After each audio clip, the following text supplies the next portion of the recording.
Well, here we are again. Now, the reason for absence was because it was way too hot. I hate summer. I hate summer so much. And it keeps getting hotter and hotter. I try not to be politically opinionated, or at least not so heavily vocal about it, or whatever you want to say. But it's just true, man. I don't know. My world's on fire. How about yours? You know? I can only say, with what I've experienced, 20 years ago, it was not as hot as it was now. And by a large degree, and it's hard for me to think, I mean, the world and everything shifts very slowly. It's a very slow process. Should I be feeling that much of a difference in impact within 20 years? 20? A quarter of my generational's lifetime, basically? Like, bro, if that's not human impact, I don't know what is then. But, whatever, let's not go there. I came across a very odd observation that it just came out on Steam. I don't know if it was out elsewhere before. It doesn't seem like it was, but a new entry in the Silent Hill series came out, Silent Hill F, and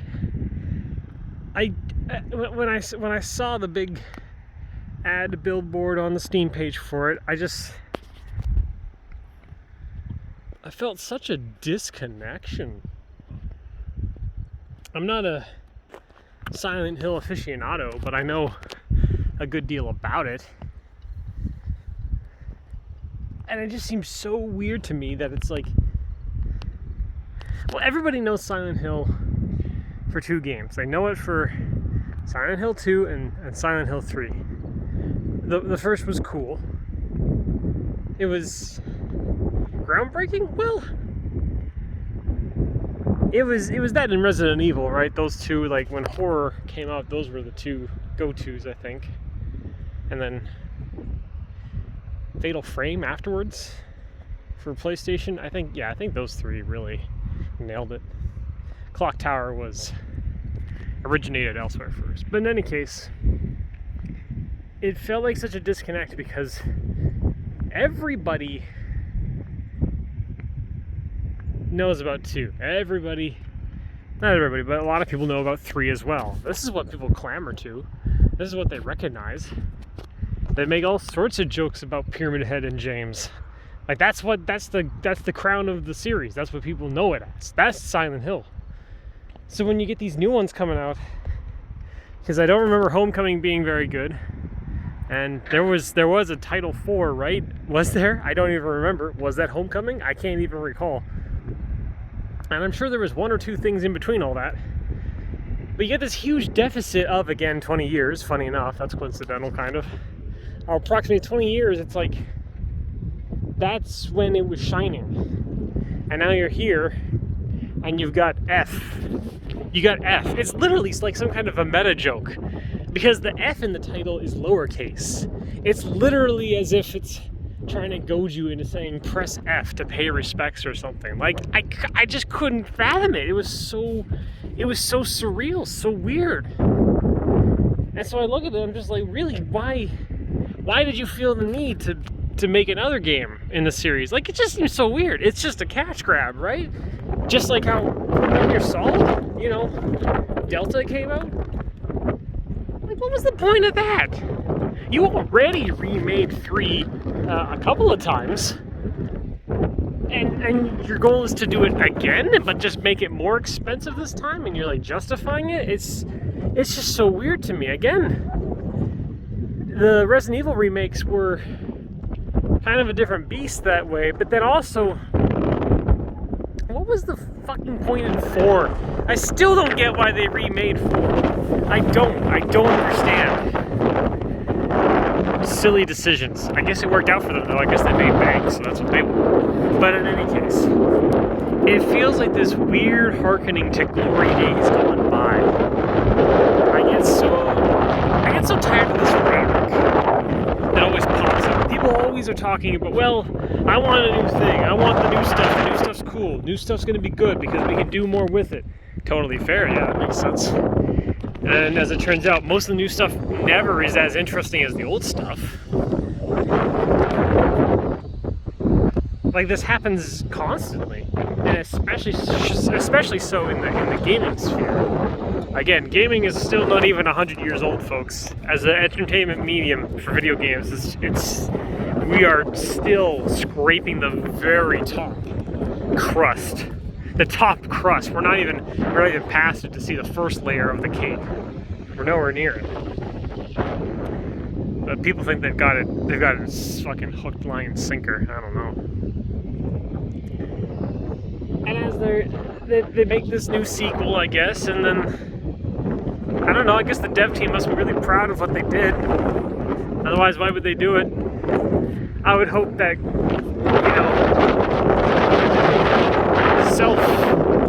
self-revelation about it is what the key of it is. It's like, I can make a game, and I want to make this game. I like this series, I want to do it justice. I don't know if they ever reach that, ever. I just don't know. But as it goes on, it feels like not even the AAAs are the only ones guilty of this. It just seems like everybody just want to go back to the days of old that they may have not even experienced, but they want to put their own spin on it, and they want to say that it's better.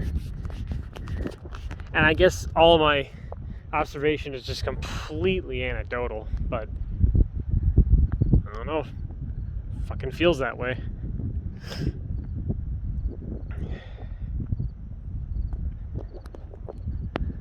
My health is degrading. And I don't know to a degree that it's the utmost concern or anything like that. It's not like, oh, I'm on my fucking deathbed, it's over, bro. But it feels hard to reclaim some of my health. And part of that is age. Even as you enter your 30s, your body does degrade in some ways, but I blame a lot of it on my work because it's not a healthy environment, and there's no real way around it. It's just how it is when you're dealing with waste. That's just the breaks. But what isn't just the breaks is what you do with it. I get kind of like outrageously angered by it a lot of the time, because the whole reality of it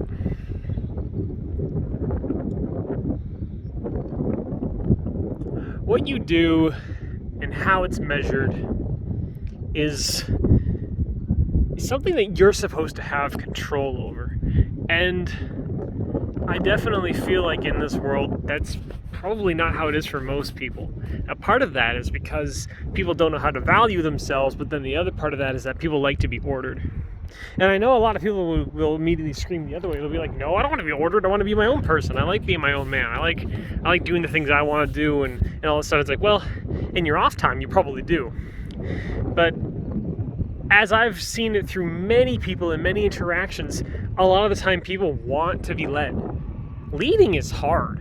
Leading is difficult. Leading is responsibility. And responsibility is scary.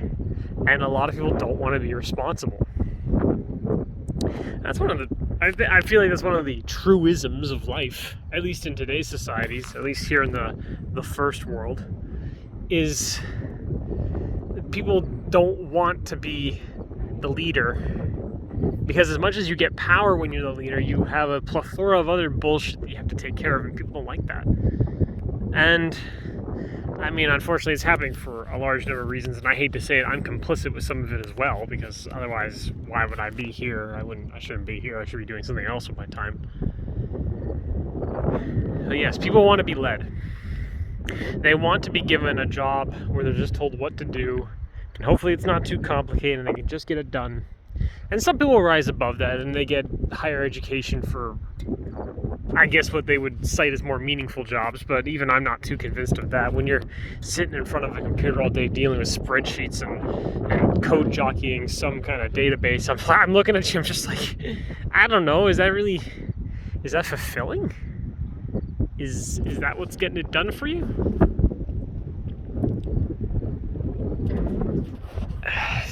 the world doesn't need to be grand to justify its existence to us, but we know it can be. And that's something I've always really touched upon, was that we know and can do so much more, but we actively choose not to. I guess it's because we're scared. I don't know. It's like if I decide to do something completely radical and change and uplift my entire life, there's no guarantee I survive the next day, you know? And that's scary. And, you know, you don't want to cross that threshold then, even if the rewards could be immense. But also, do you want to be motivated by rewards, especially physical, material rewards? Or does that kind of nullify the point of it? Are you trying to grow up on your own, or are you just trying to grow into someone else's shell? Actually, that's pretty good now that I put it that way.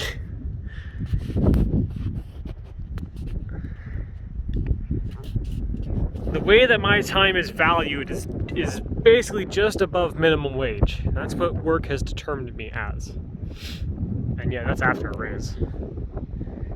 And with it comes this kind of, well, realization that's just kind of like, I mean, I know I've been doing this dance and routine for a number of years now, on and off, as it were, but I understand the gig. And it's like, what? I want you to break down in your life how badly the dollar means something to you. And I don't like to be some kind of anti-governmental, societal, like, loser hippie or whatever, but it's, the more and more I break it down and the more I come to the same conclusions. How much does a dollar mean to you? What do you spend your money on? I spend my money on my bills, and I spend my money on food, and that's it. The amount that I spend on myself for other things is so minimal. I've been wearing the same clothes for a long number of years now, because I've never felt the need to get more. What I have has fit me all these years, and it continues to look good, and it's in good quality. Good condition, that's what I meant. The quality of it is not good. So what's the point in changing it up, really? In fact, hilariously, I think the most I spend on clothes is work clothes. Every now and again I need a new pair of boots, every now and again I need a new pair of pants, something like that, right? So what's the real concern there, right? And okay, say, what else do you want to spend your money on? Well, I did buy a computer last year, but that's a very few and far between purchase. I don't buy a new computer every year. I buy a new computer every like 5, 7, sometimes 10 years apart. I don't need to upgrade fast. Can you see the power and speeds of what we have compared to 20 years ago? It is insane. A low-end computer these days is a high-end computer 20 years ago. You don't need to spend a lot of money to enjoy half the things you can do on a computer anymore. It's not even there. We have these fucking phones. These phones. These things are insane. They fit in your pocket. You can get one for like $1,000. You can get a used one for like $500. You can get a lower end one for cheaper. I'm like, what? I look at last year's phone and I say that's not good enough for me. Holy shit! Why would I ever do that?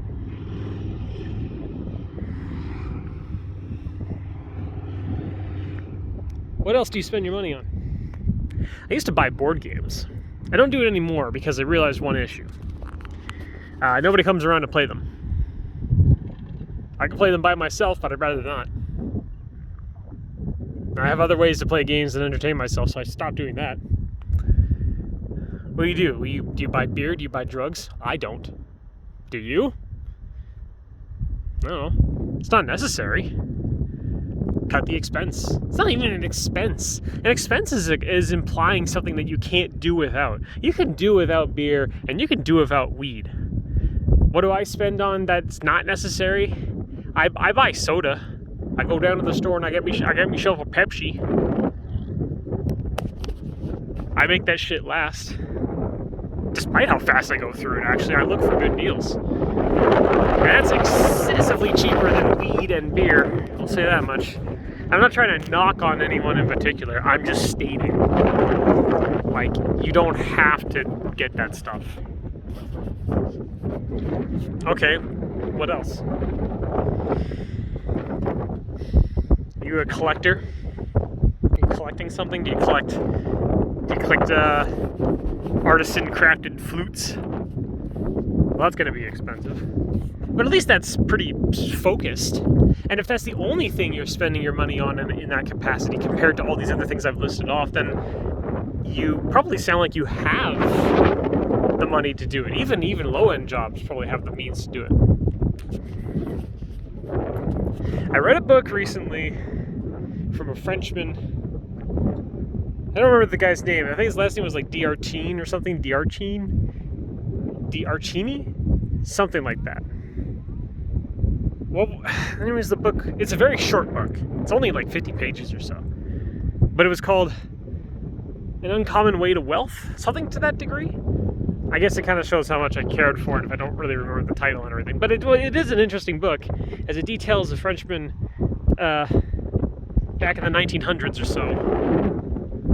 And like kind of like early industrial era, around that time. And he's talking about how he was born into nobility, so he has an inheritance, but it's a very meager one. It's going down the drain, and so he's got to look for different means of getting money.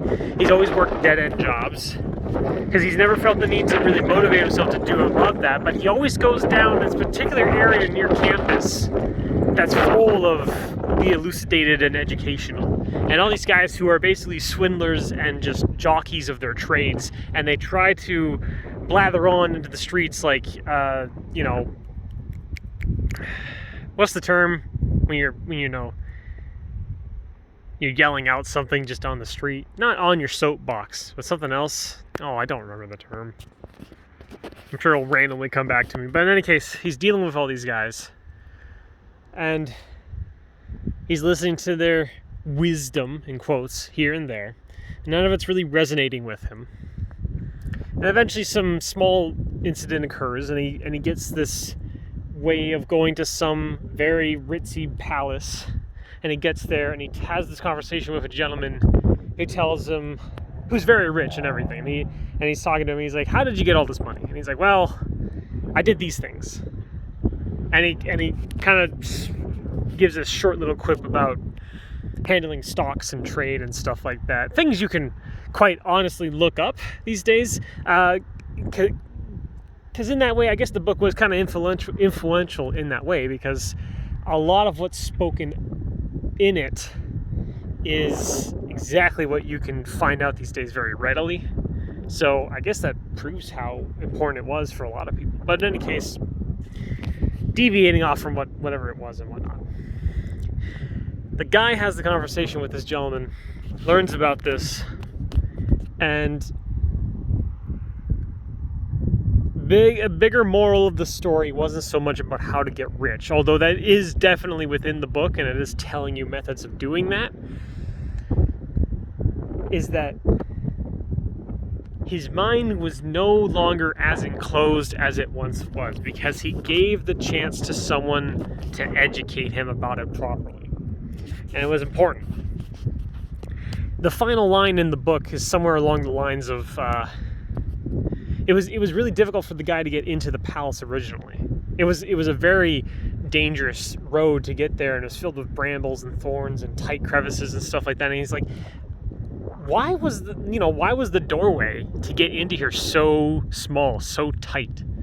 And he gets responded to in somewhere in the vein of, well, that was your mind being narrow about it, nothing else. And the guy looks back at the doorway and he realizes now the door is huge and it's easy to get through. And the gentleman's like, now that your mind is more open, the barrier that you made is gone. And that was good. I thought that was a very insightful line. I'm not quoting it verbatim, but loosely that's what it is.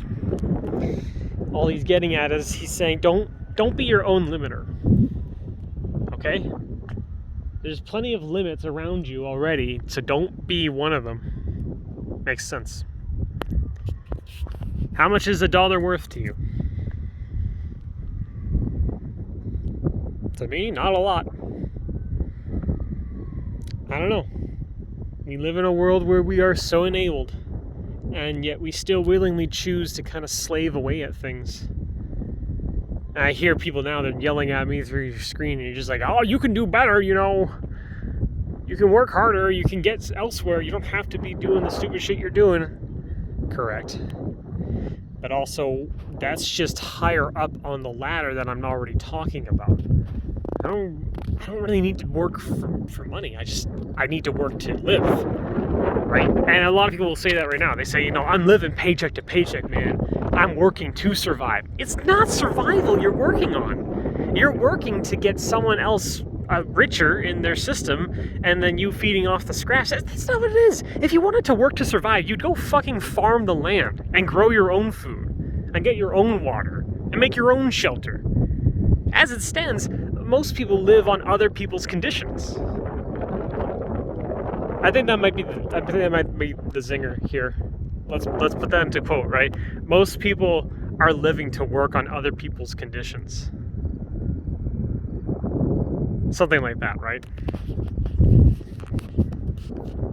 I've never felt like a freedom at any of my jobs. If anything, I felt completely and utterly squashed under them. And not because they're difficult or because I'm just following what I'm being told or stuff like that, although that is grating to the mind. But it's like, in my previous job, sometimes the days would be so dead, I would just be in an aisle, just staring at product, hating it and dreading myself. I wanted to die. I want to die now, right? I want to die now because it's like, oh my God, just what am I doing? Being self-aware is painful. It is excruciating because the more you become it, the more depressed you get and the more you don't want to do it. Remember how I said people want to be led? Go become a philosopher. You are going to want to, well, okay, at the start, you won't want to die. But as you get about midway through it, you're going to say, oh man, taking it to the dome might be, I mean, guys, it might be the only way, you know?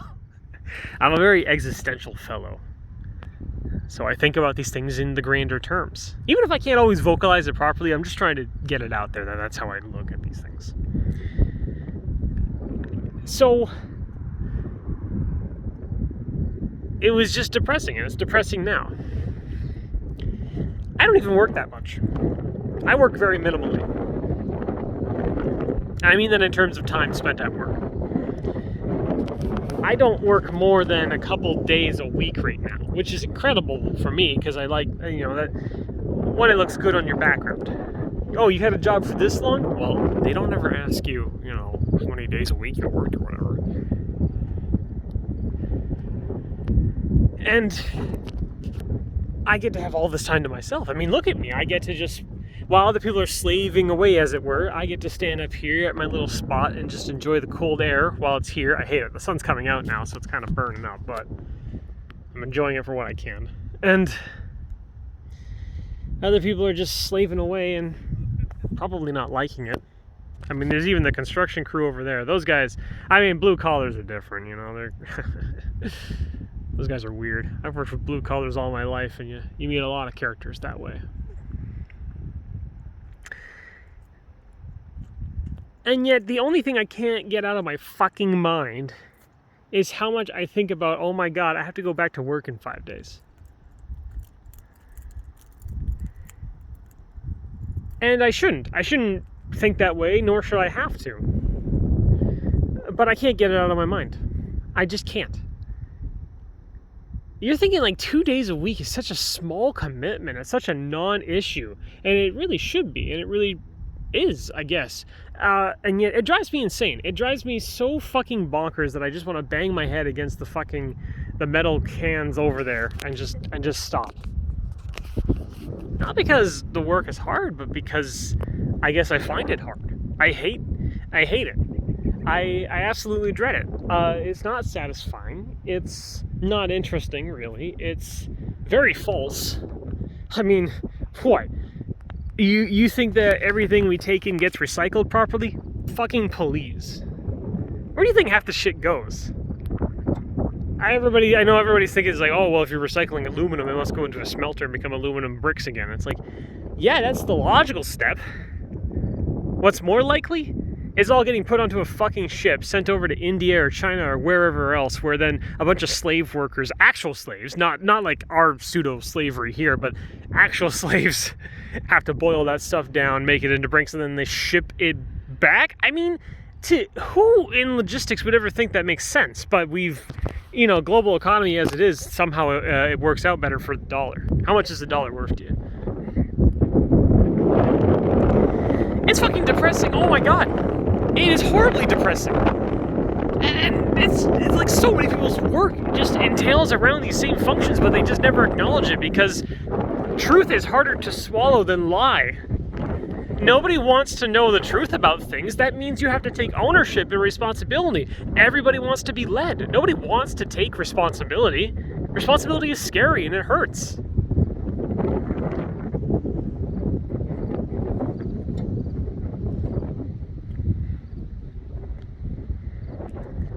My health is deteriorating from the work, as I said. My hearing is not gone. My hearing is pretty fine. I don't recall it being any worse than it is now, but I've suffered infections in my ears.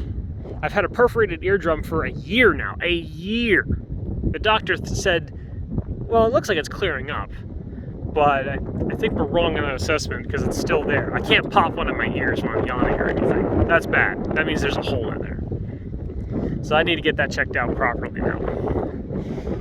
But it's just like, I willingly worked a job that did that to me? Do I not have respect for myself? Hello? What the fuck? Why did I do that? Why did I let that happen? Well, because you need to earn money so that you can continue living. Is that what it is? Or is it just because we don't know of a different way to live? And so this is just what we subject ourselves to. I understand what I'm saying isn't like some like truth path full of answers. I understand it's like, well, if you weren't counting cans, bro, and you went on to talk about your glorious farm, you'd be out there all day sweating in the sun, making sure things are growing. Well, I do refute that in one way, being that, holy shit, bro, have you seen like how hydroponics has come along and stuff? I mean, it's more efficient and easier to grow inside a building than it is outside anymore. Are you kidding me? I think agriculture needs to change up its game. But then agriculture is probably a big lie as well when we think about it. It's all a big lie. I think I can do it. Do I have the opportunity to do it? Maybe. It's possible. But, everyone's got different circumstances in their life. In any case, as I continue on here. I don't make a lot of money. My work is not considered high-end. It's not considered vastly important. Another goober could come in and do what I'm doing. Okay, that's fair. I guess that's how you judge it. Why not, right? It's pretty simple work, whatever. I'm mostly just like manning a station, as it were, just making sure things are running. It's like, okay, so what have you said then? You said that you're dying because of your work? Yeah, I think so. Okay.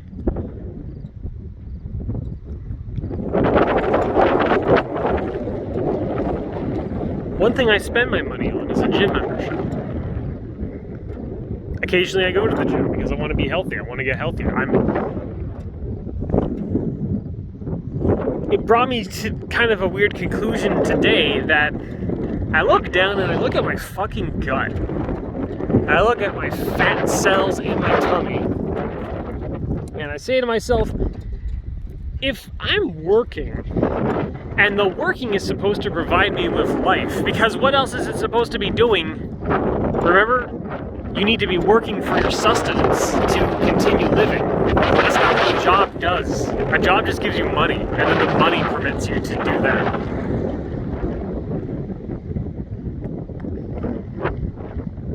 I look down at my gut and I say, why is the work not translating to me losing weight and getting healthier?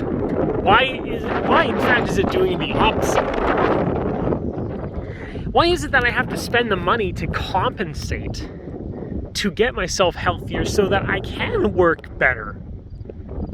Isn't that a weird paradox? I truly do believe that a lot of the work people do out there is bad for them, health-wise. And I mean, this even applies to desk jockey jobs. Sitting at your desk all day for work is not good. But just as not good as working in a coal mine, okay? So there's two ends of the spectrum, of course. If the money I'm earning is not letting me live longer, then what exactly am I earning it for? You're not earning an increase to your health. You're not even like, you're not even necessarily earning another day to live. You're kind of just earning for the ability to earn more later, even though it's the same amount.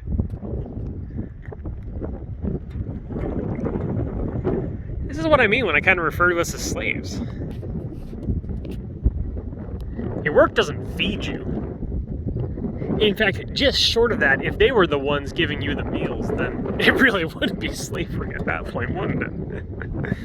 We just kind of like to put this illusion onto it that earning the dollar sign is validating and giving us proof that our existence here is of our own choosing, that it's our own methods that are getting us what we want. No, people aren't self-employed anymore, dumbass. Most people work for a company or they work for somebody else. Brick and mortar, as they call them, is disappearing rapidly. Every day I see more and more individual assets and stores close down and they get replaced by companies and stuff. It's not even that it's like the world is over when that happens, but I'm just pointing it out that don't say it's like... Remember how I said everybody's enabled a lot these days? The indie video game sphere is very evident of that. You can see people become huge successes in their own little ways, right? And they get a lot of money. Money, more money. God, I get tired of hearing it. But it's just how everybody grades themselves. How much money do you make? I remember kind of a funny quip given by one of my friends, which is they were pointing out to me, they were like, you know, you really are kind of the basis for basic income. And at first I kind of resented it. I'm like, what are you guys on about exactly? Are you trying to say I'm just fucking lazy or whatnot? Well, they weren't wrong necessarily. I'm lazy for the right reasons. But it dawned on me later on that I understood really what they were trying to say. Give me the minimum, and that will feel better than making me have to jump for more that I don't want. You get money because the person who gave you money wants you to spend the money. That's how the economy works, right? They want you to give you money so that you can spend the money so that you can have to need more money to get more things. So when you cut out the middleman, which is needing more things, because you don't need it. You just want it, you don't need it. I guarantee a lot of the stuff in your household is stuff you don't need. You just wanted it. You just wanted it. I've gotten to that point in my life where I don't want the things in my life. Are you kidding me? I hate getting I actually hate getting new things. I hate when people hand me down things now. It drives me insane. I don't want the thing you're giving me. You got tired of it. What makes you think that I want it now? Everybody's got too much shit. There are businesses built upon that. Storage boxes and units and stuff. I used to work at one of those. You think I don't know it? Motherfuckers would come down there to store all the things they couldn't hold in their house and never come back to revisit it. Never. The best story I always like to tell from that age? One guy passed away and his widower got tired of paying for the storage unit. She didn't even know what was in there. So she said, just take it all out. I don't even want it. So we did it. We cleaned it out. There was a bottle of vegetable oil, olive oil. It was so old, it fully congealed in the bottle. If you think people even know what it is they own in this world, You're so fucking mistaken. And I'm sorry, I don't mean to sound aggressive about that, but no, it's true. People have so much shit, they actually don't even realize what it is that they do have.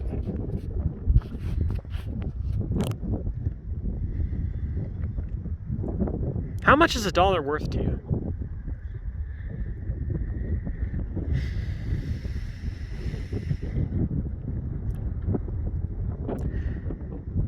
Why is it that the thing I'm doing that is trying to permit me survival is doing what feels like the exact opposite? And is it my fault?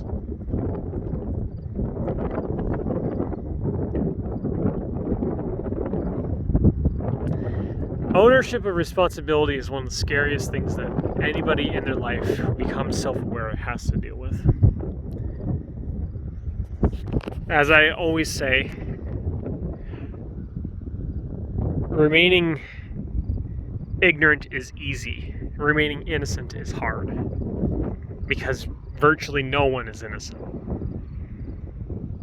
To not truly know something is near impossible. And when you do know something but you choose to act opposite of it, that's ignorance.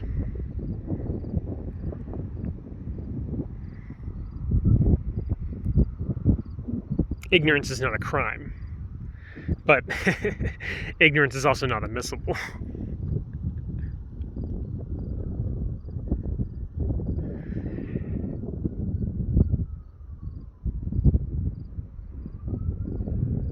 I don't feel like I'm living. I don't know if I feel like I'm dying.